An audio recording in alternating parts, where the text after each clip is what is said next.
And welcome back to another video with SirLucien, and here we are back in Mechwarrior Online in a patch notes review video.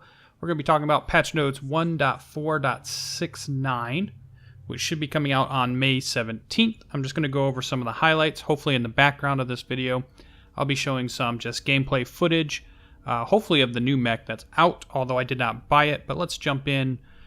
For this patch, which is the May 17th patch, the big thing that we're going to be adding as far as new content is going to be the Kodiak finally takes the battlefield.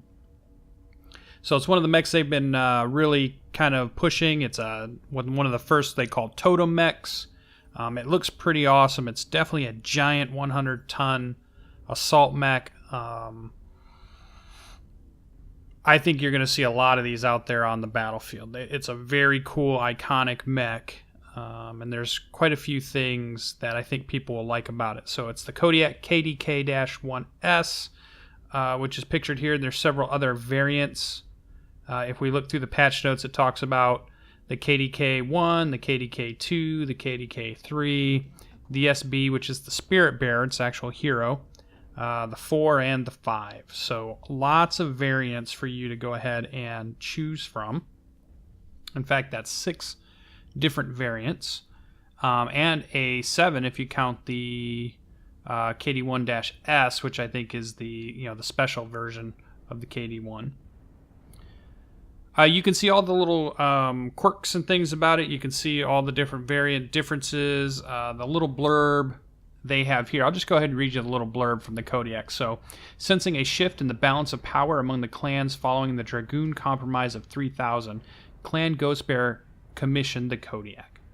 While it would not go to the extreme of the Mandrill or Thunder Stallion, the Kodiak was nevertheless intended to be a totem mech, showcasing the power of the Ghostbear to dominate its enemies. This is exemplified in its heavy armor, massive array of 8 extended range medium lasers, making it a perfect defensive unit to hold the center of any line.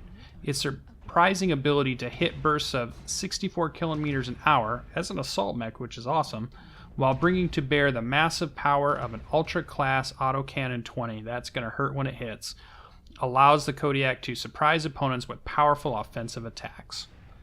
So you can find out all the details. I won't go through each and every one of those. I did not buy the Kodiak, so any of the footage I'm showing is probably going to be me following a Kodiak or using the camera to get pictures of the Kodiak, just so you guys can see some of it in the as we go through the video here. For those of you who also, like me, didn't buy it, but you keep an eye on when you can purchase it with either MC, mech credits, or C-bills, which is the in-game currency that you can earn while playing matches and doing events and such. The release date for the Kodiak will be August 2nd for MC purchase. And if you want to go ahead and pick up the Kodiak for C-bills, you're going to have to wait till September 6th. And that's when you'll be able to get that. All right. So other than that, they did talk about that there's a few fixes in here that support the upcoming Mechwarrior Online World Championship Tournament, which is now closed, and they do have 153 teams from around the world are set to throw down the gauntlet in their bid to the championship. Also, the tournament supporter pack has garnered some more money. They put up the first 100,000, and then using these packs, a certain portion of that money would also go to increasing the prize pool, and it is now sitting at $130,000, which is really good. All right, so there's a few updates for that. So let's go through some of this. Now, the rest of this is mostly fixes. They even kind of commented in their roadmap that the month of May really was a light on new content. So it's mostly a lot of fixing, updating, and then bringing in the new mech, the Kodiak. There's a new game in progress window so that when you go ahead and try to join a game or hit quick play, but you've either dropped out of a match, you've died, you have mechs that are already in other matches, you're going to have a window that represents that. What I'll do is I'll go ahead and try to show you that in the video footage while we're talking about it. I will just read it here. A new game in progress window is being introduced with this patch. If you have been disconnected from or have left a match prematurely, or if you have been destroyed in any ongoing match and wish to launch a new match in another mech, the Games in Progress window will appear when you click the Quick Play button. This window will display both quick play and faction play matches. From the windows, you'll be able to view all ongoing matches in which you are were either an active participant or a commentator and either rejoin an existing match or launch a new match with another mech. It sounds like it's mostly a way for you to get back into a game, that because it has happened. I was thinking probably over the last month, I got dropped out of several matches just right from the get-go, mostly faction play matches, and I was able to jump back into those. So this just makes it sound like it's an easier way to go ahead and get that done. There are commentator tool improvements. This is something I'd like to dive into at some point, but I don't know how someone is selected to be a commentator, or how that even comes about. I might do some research on that and bring you guys more of that. But they did, the commentator can now activate night vision and heat vision modes. They can now rejoin ongoing matches in which they were assigned as a commentator. Players will also be destroyed when they will be moved to the bottom of the team roster of the board. Makes it easier for you to know who just died. Text alerts will now appear underneath them. Match timer scoreboard when a mech has been destroyed. Team names and tags display in the commentator HUD are based off of whichever unit comprises the majority of players in the team. They show a few little screenshots in the patch notes of that. A few new cockpit items. There's always new cockpit items when they introduce a new mech. So things like the Kodiak claw necklace, the Kodiak warhorn. I'm interested to hear what that'll sound like, and the Spirit Bear. Also, there are some new badges and titles that you'll be able to take apart as long as you had bought the collector pack. There's a few chat fixes and changes. They fixed an issue where chat had not been committed, would be deleted when transitioning to a new stage of a match. I have that happen to me all the time, where I start to type something in and then you go from the ready up screen to the actual load in screen. So I'm hoping that's what they're talking about. Fixed an issue where being destroyed with an uncommitted chat message would cause that message to send after sending a new message in the death or end of round screen. Fix an issue where pressing escape while the chat window was active would also bring up the pause screen. Fix an issue where destroyed players could be unable to send messages to their team after being destroyed. Fix an issue where players could only send one chat message while on the drop deck screen, either in the pre-drop screen or in the next selection screen. There are some faction play fixes and changes.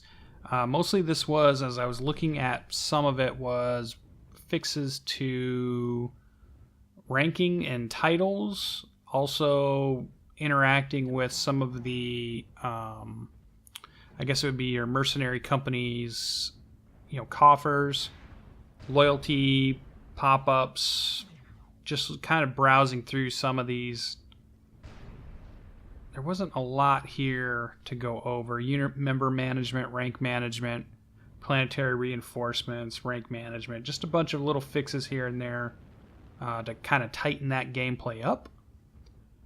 They did do some changes to airstrikes, artillery strikes, and long tom strikes, and I think that was because whatever had happened in the last patch or in the last couple of patches, it seemed like they were a little stronger, and it seems like they brought that down a little bit to try to go ahead and bring that into better balance. So explosions no longer deal critical damage.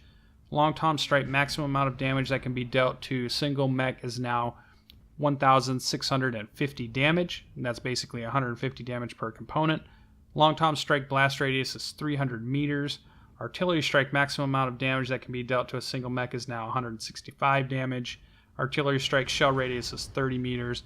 Airstrike maximum amount of damage that can be dealt to a single mech is now 165 damage. And airstrike bomb radius is 30 meters. So that seems pretty small, except for the long tom, which is 300 meters. A few mech fixes and changes, not really too many here. We have the reduce the brightness flaring when firing machine guns in the first person view, which they kind of list the Locust as being one that you would see that pretty heavily in. Some of the variants that they have of those. Fix some walk and run animations in the Archer just to clean that up. Highlander 2C fixed an issue where the listed mech's tonnage stat could be inconsistent. Fixed an issue with the display of a hex-style warhorns in the Marauder. Remove some leftover geometry from a cockpit monitor that had been removed in a previous patch from the Stormcrow, and that's all variants. There are some Mech Lab fixes and changes, some warehouse stuff. Fixed an issue with an AMS overload module, enhanced NARC module, mounted weapons box check. Mounted weapons box could be checked, but the Listed inventory would not obey the filter when accessing the modules tab where the mounted weapon box would be checked, but the listed inventory would not obey the filter. So obviously just fixing a few of the warehouse things here. Some modules. Nothing was new added, so just a few fixes. They did a little bit on the Mechwarrior Academy. So the tutorial button in the home screen has been changed to Academy. Repair and rearm beacon has been added for player use. Battle zone. Enemy mechs now have the ability to deploy UAVs when they are fired upon. Battle zone. Enemies mechs will now fire the ideal weaponry according to your range. Battle zone. These are all for that. I'm guessing that mission. I haven't really played through the Academy stuff. Enemy mechs will now spawn with existing damage. Battle zone. The total number of kills, deaths, and duration of time spent in battle zone will now appear when the player leaves the battle zone. Also, enemy ammo and UAVs will be replenished when the player leaves the battle zone. And for onslaught, enemy mechs will now fire the ideal weaponry according to your range. Miscellaneous other fixes and changes. Lobby screens now take up a larger portion of the available screen space. Fixed an issue where going from cockpit menu to select menu could prevent the player from being able to spin the mech. Faction FAC abbreviation has been standardized to FTN, is the abbreviation now for faction. Fixed an issue where achievement names could be cut off in the item received window. Fixed a few other ones. Alt-tabbing out of the client while in full screen could cause the window cursor to become locked. Hopefully that is fixed now. That's something that a lot of people might do. Fixed an issue where alt-tabbing out of the client after switching from windowed to full screen could cause the window cursor to appear. I had that happen to me. A lot of us will switch out and we'll either be going to our voice comms that we're using, or we're turning on recording, or we're checking streams. So there's a lot of times where you might, or I might just be checking, where I'm at in an event. So I go to the web page to see what has been logged in an event. Sometimes I alt tab out for that. Battle Grid fixed an issue where the info panel would not display correctly. Battle Grid fixed an issue with the info panel tooltip referred to an unbound key binding. Fixed an issue where players could not change the toggle info panel key binding for Battle Grid. They did offer a direct download for the patch. I'm not sure why that is. Patch file number 1 will be available on May 17th. Patch file number 2 link will be available on May 17th. And I guess this was a way for you to be able to download it from a different link and then auto-inject it into the MWO launcher. And they do give you instructions at the very bottom of the patch notes on how to use that. So as you can see, the big thing for the day is going to be the Kodiak with some changes to various issues, but it's mostly just tidying up. We're not getting a lot of new content this week. It sounds like June could be a bigger month for us, and even into July. So I hope you enjoyed the video. Hope you enjoyed this review of the patch notes. Hope you come back to see more on the channel. Hope you hit that subscribe button. Hope you hit the like button. And I hope to see you in the next one. Bye-bye.